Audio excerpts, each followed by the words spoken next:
ঢাকাই চলচ্চিত্রের মেগাস্টার শাকিব খান ও ৯০ দশকের জনপ্রিয় চিত্রনায়িকা শাবনূরকে artist journalist foundation of Bangladesh award প্রদান করা হবে।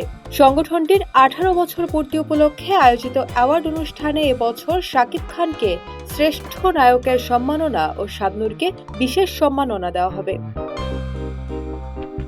রাজধানীর ফার্মগেটে কৃষিবিদ ইনস্টিটিউট বাংলাদেশের হলরুমে আগামী শনিবার বিকেলে অ্যাওয়ার্ড প্রদান অনুষ্ঠান অনুষ্ঠিত হবে। সেদিন চলচ্চিত্র ও টিভি অভিনেতা অভিনেত্রী, সঙ্গীত, নৃত্য, মডেল, কন্টেন্ট ক্রিয়েটর, বিনোদন সাংবাদিক, নারী উদ্যোক্তা, ফ্যাশন সহ বিভিন্ন ক্যাটাগরিতে মনোনীত ব্যক্তিদের অ্যাওয়ার্ড প্রদান করা হবে।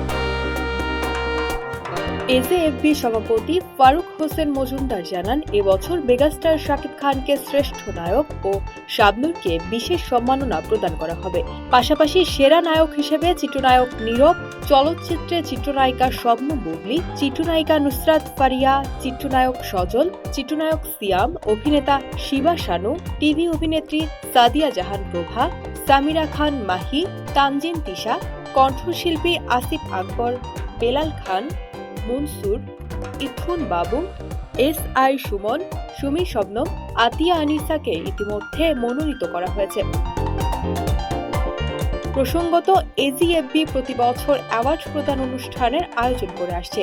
সংগঠনটিতে মজুমদার ফিল্মসের প্রোপাইটর প্রযোজক ফারুক হোসেন মজুমদার সভাপতি ও চিত্রনায়ক নীরব সাধারণ সম্পাদকের দায়িত্ব পালন করছেন।